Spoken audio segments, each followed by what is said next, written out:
Sadhguru, I've noticed that in India there is a kind of prejudice against the left hand. It seems that it's considered in a way inferior and the use is repressed. I would like to know what is the root cause of this. And also I know that the left hand is connected to the right hemisphere of the brain, which is responsible for holistic thinking and intuition and this kind of activity. What would be the connection of repressing the left hand and the functioning of the right hemisphere of the brain? It is not a question of repressing the left hand. Different hands have different uses.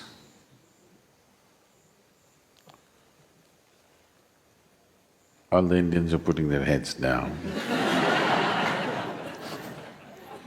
They don't want me to talk about it.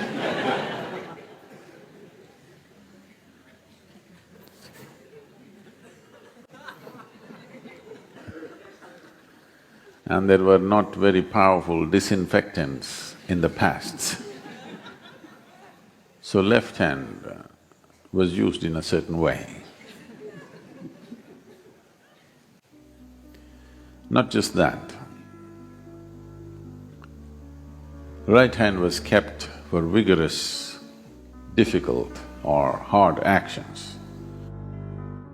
Left hand was kept for gentle, mild actions. This is not a cultural thing. Well, it has become a cultural thing over a period of time.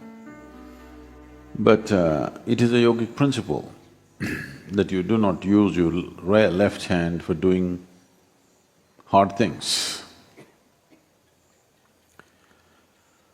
Why this is so is your heart, is it on the left side or right side? Left, you're left. There are a few who are on the right, you're not one of them.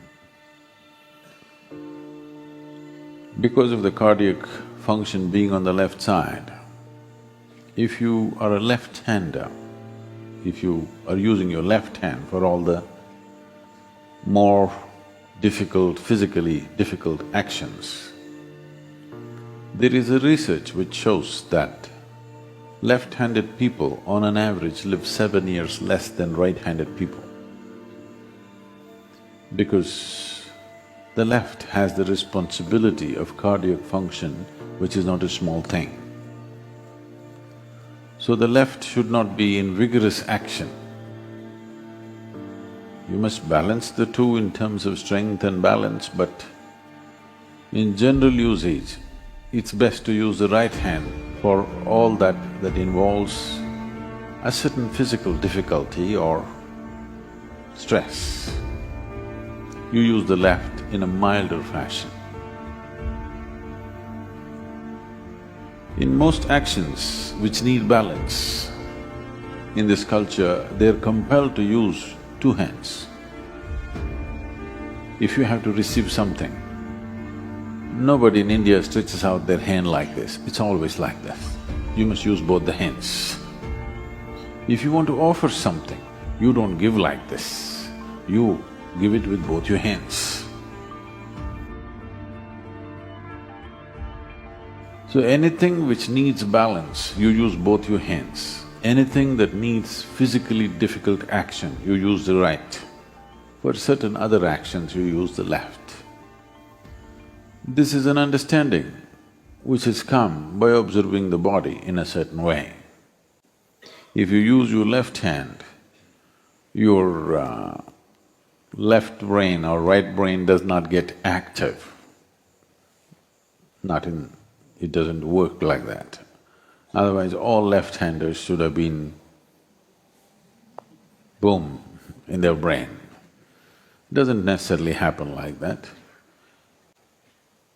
Energetically, if you're active on the left side, it is possible that the intuitive dimension of your brain becomes active. Not that it is possible, we know, and we have a whole lot of sadhana for the left. If you've been to the Devi temple, everything is on the left side. Because within you, this is Ida, this is Pingala, this is masculine, this is feminine. The feminine has to be handled in a certain way and the masculine very differently. Because essential quality of what masculine and feminine is fundamentally different. It is not a question of… it's very rudimentary for people to think which is superior. It's a rudimentary mind which thinks which is superior. It is not a question of superiority, it's a difference. If you do not recognize the difference, you will not be life-sensitive. If you try to equate everything, all sensitivity about life will go away. You have to recognize the difference. But a difference need not translate itself as a discriminatory process. Differences are differences. It is not discriminatory in nature. Right now, men are not allowed into this pool. Is it discriminatory? It's just a difference. So, right and left are used differently, it is not that one is superior to the other. They are different and they must be employed differently.